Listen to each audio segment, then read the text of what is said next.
Assalamualaikum warahmatullahi wabarakatuh. Kami dari kelompok 7 akan memaparkan hasil kerja kelompok kami yang mengenai topik SSL atau TLS Certificate dengan fokus pada remote shell menggunakan SSH dengan autentikasi public dan private key. Izinkan saya untuk memperkenalkan anggota kelompok kami. Yang pertama ada saya sendiri, yaitu Siti Nurkhaliza. Yang kedua ada Ovi Orlando Boruginting. Yang ketiga ada Khasya Yesa Sakila Zulfa. Lalu ada Joy Prawitasari Simani Muruk dan Rachel Triana Boru Situmorang. Selanjutnya ada latar belakang dari topik yang kami angkat. Saat ini pengelolaan server secara jarak jauh atau remote server management sudah menjadi hal yang umum dilakukan. Namun akses jarak jauh tersebut itu membutuhkan sistem keamanan yang kuat karena server merupakan komponen yang sangat vital. Pada umumnya metode login menggunakan username dan password ini memang cukup aman, namun memiliki beberapa kelemahan.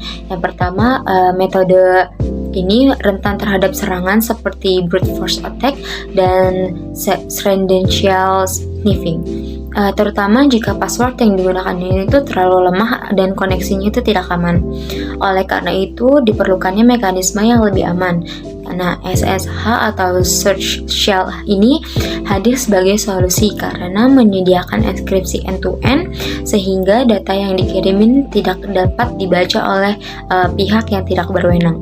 Selain itu, SSH juga mendukung autentikasi berbasis public key dan private key yang dinilai lebih aman dibandingkan menggunakan password. Pada proses pertukaran kunci tersebut, SSL atau TLS ini berperan dalam memastikan bahwa komunikasi akan berjalan tetap aman, sehingga integritas dan kerahasiaan data akan dapat terjaga selama proses autentikasi berlangsung. Berdasarkan hal tersebut, topik ini diangkat untuk menunjukkan bagaimana implementasi SSH dengan public atau private key authentication ini dapat meningkatkan keamanan server secara jarak jauh. Selanjutnya adalah diagram alur proses konfigurasi dan pengujian SSH menggunakan autentikasi public atau private key, yang dimana itu dibagi dua, yaitu VM untuk server dan VM untuk client. Dimana di sini pertama dimulai dari sisi server, proses dimulai dari server VM server dinyalakan, lalu melakukan pengecekan IP server, yaitu dengan IP-nya 192.168.1.3. Pengecekan ini bertujuan untuk memastikan bahwa IP server ini sudah benar dan dapat diakses. Jika IP-nya belum sesuai atau belum tersedia, maka harus dilakukan dulu konfigurasi netline sehingga IP server siap digunakan. Setelah IP-nya tersedia, dilanjutkan dengan uji konektivitas dari klien ke server menggunakan perintah ping. Jika muncul pesan destination host unreachable, berarti koneksi jaringan belum berhasil dan perlu dilakukan pengecekan ulang. Apabila koneksinya sudah terhubung, maka server akan mengecek layanan SSH. Jika SSH-nya belum berjalan, maka SSH harus dijalankan terlebih dahulu. Selanjutnya, dilakukan pengeditan file konfigurasi SSH dengan mengaktifkan public key authentication-nya itu dengan yes dan menonaktifkan password authentication-nya. Setelah konfigurasi diubah, server SSH di restart agar perubahan dapat diterapkan. Tahap terakhir pada sisi server adalah menerima public key dari klien dan setelah itu proses pada server selesai. Selanjutnya adalah proses alur dari sisi klien, di mana pada saat ini diawali dengan VM klien yang dinyalakan, lalu proses dengan pengecekan IP klien yaitu 192.168.1.2. Dan sama seperti di server, jika IP-nya belum tersedia, harus dikonfigurasi netline dulu sampai IP-nya siap digunakan. Selanjutnya juga dilakukan pengecekan konfigurasi konektivitas dari server ke server dengan ping. Setelah dari klien ke server dengan ping, jika koneksinya belum berhasil, akan muncul pesan yang sama yaitu destination host uncrackable, dan jika koneksinya sudah selesai, klien kemudian membuka aplikasi Wireshark pada interface jaringan yang aktif. Nah, di Wireshark ini digunakan untuk memantau dan menangkap paket SSH selama proses koneksi berlangsung. Selain itu, di klien melakukan generate SSH key, yaitu public dan private key. Kemudian klien melakukan koneksi SSH ke server menggunakan key yang telah dibuat. Selama proses koneksi ini, Wireshark akan melakukan capture paket SSH yang nantinya dapat dianalisis untuk melihat proses komunikasi yang terenkripsi. Setelah paket berhasil ditangkap, maka proses pada sisi klien dinyatakan selesai. Selanjutnya, ini adalah merealisasikan environment. Pada tahap ini, seperti di diagram alur, kami pertama-tama melakukan pembuatan dan konfigurasi environment jaringan yang akan digunakan dalam implementasi SSH. Langkah pertamanya adalah melakukan pengecekan IP address pada kedua mesin, yaitu di klien dan server. Nah, pengecekan ini bertujuan untuk memastikan bahwa kedua mesin berada pada jaringan yang sama dan dapat saling berkomunikasi. Dan pada sini ada sisi klien menggunakan IP address-nya 192.168.1.2 seperti yang ditampilkan di layar. IP address dicek menggunakan perintah IPA untuk memastikan interface jaringan aktif dan alamat IP sudah terpasang dengan benar. Apabila IP address-nya belum sesuai atau belum tersedia, maka akan dilakukan konfigurasi jaringan menggunakan netplan sehingga koneksi jaringan siap digunakan. Dengan IP address yang sudah terkonfigurasi dengan benar, maka proses selanjutnya seperti pengujian konektivitas dan konfigurasi SSH dapat dilakukan selanjutnya. Pada tahap ini, kami melakukan konfigurasi jaringan untuk memastikan koneksi antar klien dan server dapat berjalan dengan baik. Langkah pertama yang kami lakukan adalah mengecek interface jaringan menggunakan perintah IPA. Perintah ini digunakan untuk melihat nama interface yang aktif dan status koneksinya. Setelah itu, kami mengonfigurasi jaringan menggunakan netplan dengan mengedit file, yang mana menggunakan perintah sudo nano.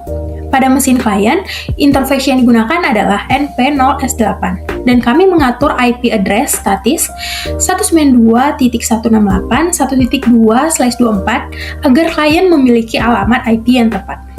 Pengaturan ini bertujuan agar klien dan server berada dalam satu jaringan yang sama, sehingga dapat saling terhubung dan digunakan untuk proses SSH pada tahap selanjutnya. Pada slide ini, kami melakukan pengecekan IP address pada kedua mesin, khususnya pada mesin server. Langkah pertama, kami menjalankan perintah IPA. Perintah ini digunakan untuk melihat interface jaringan yang aktif beserta alamat IP yang dimiliki server. Dari hasil pengecekan tersebut, terlihat bahwa server menggunakan IP address 192.168.1.3 pada interface jaringan yang aktif, yaitu ENP0S3. Penggunaan IP address ini penting karena server harus memiliki alamat IP yang tetap dan jelas, agar klien dapat terhubung ke server tanpa kesalahan saat proses SSH. IP 192.168.1.3 berada dalam satu subnet dengan klien, yaitu jaringan 192.168.1.0/24, sehingga komunikasi antar klien dan server dapat berjalan secara langsung. Setelah memastikan IP address server sudah benar, tahap selanjutnya adalah menghubungkan klien ke server dan melakukan proses autentikasi SSH menggunakan public dan private key. Selanjutnya, pada slide ini, kami menjelaskan proses konfigurasi jaringan pada mesin server. Langkah pertama yang kami lakukan adalah mengecek interface jaringan awal menggunakan perintah IPA. Perintah ini bertujuan untuk mengetahui interface mana yang aktif serta memastikan kondisi jaringan server. Setelah mengetahui interface yang digunakan, kami mengonfigurasi jaringan melalui file netplan dengan perintah seperti yang kita lihat pada slide. Nah, pada konfigurasi ini, mesin server diatur menggunakan IP address statis 192.168.1.3/24 pada interface NP0S3. Penggunaan IP statis penting agar alamat server tidak berubah saat sistem dijalankan ulang. Setelah konfigurasi selesai, kami menerapkan penggunaan perintah sudo netplan apply agar pengaturan jaringan dapat langsung digunakan oleh sistem. Sebagai tahap verifikasi, kami melakukan pengujian koneksi menggunakan perintah ping 192.168.1.3. Munculnya status reply menandakan bahwa konfigurasi jaringan pada server telah berhasil. Dengan jaringan server yang sudah stabil, tahap selanjutnya adalah proses komunikasi SSH dengan klien menggunakan autentikasi public dan private key. Pada slide ini, kami menjelaskan proses verifikasi koneksi jaringan antara klien dan server. Pertama, kami melakukan pengujian koneksi menggunakan perintah ping dari sisi klien ke IP server, yaitu 192.168.1.3. Pada percobaan awal, hasil ping menunjukkan pesan destination host unreachable, yang artinya klien belum bisa menjangkau server karena konfigurasi jaringan belum benar.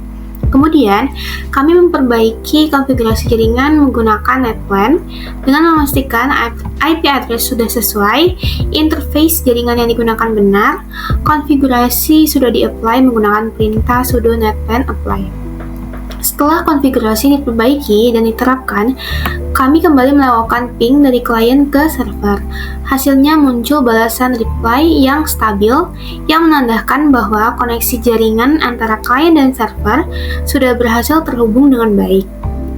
Tahap ini sangat penting karena koneksi jaringan yang stabil merupakan dasar sebelum melanjutkan ke konfigurasi keamanan seperti SSH dan autentikasi berbasis kunci. Selanjutnya, pada slide ini ditunjukkan proses verifikasi koneksi jaringan dari sisi server. Setelah konfigurasi jaringan pada klien dan server selesai, kami melakukan pengujian koneksi dari server ke klien menggunakan perintah ping. Pada server, dilakukan pengecekan IP address dan interface jaringan terlebih dahulu dengan perintah IPA untuk memastikan server sudah memiliki IP yang sesuai, yaitu 192.168.1.3 dan interface dalam koneksi up. Selanjutnya, server melakukan ping ke IP klien, yaitu 192.168.1.2. Hasilnya terlihat balasan atau reply yang stabil tanpa paket loss, yang menandakan bahwa komunikasi dua arah antara server dan klien sudah berjalan dengan baik. Verifikasi dari sisi server ini penting untuk memastikan bahwa koneksi jaringan bersifat dua arah, tidak ada masalah routing atau konfigurasi interface, dan environment sudah siap untuk tahap selanjutnya, yaitu konfigurasi keamanan SSH. Untuk yang kedua, persiapan keamanan SSH Key Generation. Pada tahap ini, kami mulai masuk ke persiapan keamanan menggunakan autentikasi SSH berbasis kunci. Proses ini dilakukan pada mesin klien, yaitu Rahel VirtualBox. Pertama, kami membuat pasangan kunci publik dan privat menggunakan perintah SSH Keygen TRSA B4096. Perintah ini menghasilkan dua file utama, yaitu ada ID RSA, yaitu kunci privat yang disimpan di klien dan tidak boleh dibagikan. Lalu ada ID RSA pub, kunci publik yang akan digunakan oleh server untuk mengenali klien. Setelah kunci berhasil dibuat, kunci publik dikirim ke server menggunakan perintah SSH copy ID user at IP server. Dengan langkah ini, kunci publik klien disimpan di server pada file authorized keys. Artinya, server sudah mengenali dan mempercayai klien sehingga proses login SSH ke server nantinya tidak lagi menggunakan password, melainkan menggunakan verifikasi kriptografi kunci. Tahap ini penting karena meningkatkan keamanan akses jarak jauh, mencegah serangan brute force yang ada pada password, lalu menjadi dasar untuk konfigurasi hardening SSH di tahap selanjutnya. Nah, pada tahap ketiga yaitu hardening konfigurasi server. Tujuan utama kami adalah meningkatkan keamanan akses ke server. Pada tahap ini, protokol SSH dikonfigurasi agar menggunakan autentikasi berbasis public key dan bukan lagi menggunakan password. Untuk merealisasikannya, kami melakukan pengeditan pada file konfigurasi /etc/ssh/sshd config. Pengaturan pada PubKey authentication kami kami mengubah menjadi yes, yaitu untuk mengaktifkan autentikasi menggunakan kunci. Nah, sedangkan password authentication kami mengatur menjadi no untuk menonaktifkan login menggunakan password. Nah, pada tahap yang keempat, setelah konfigurasi SSH diubah, layanan SSH di restart menggunakan perintah sudo systemctl restart SSH. Nah, langkah ini dilakukan agar konfigurasi baru, khususnya penggunaan autentikasi berbasis kunci, dapat aktif dan diterapkan oleh sistem. Lalu kemudian pelaksanaan capture Wireshark. Pada tahap ini dilakukan proses penangkapan dan analisis paket SSH menggunakan Wireshark. Setelah seluruh konfigurasi sistem selesai, proses capture paket dimulai dengan menjalankan Wireshark. Pengambilan data dilakukan secara bersamaan dengan proses login SSH, sehingga seluruh trafik komunikasi antara klien dan server dapat direkam. Nah, terlihat bahwa protokol yang digunakan adalah SSH dan data yang dikirim dalam bentuk paket terinskripsi yang menunjukkan bahwa komunikasi berlangsung secara aman.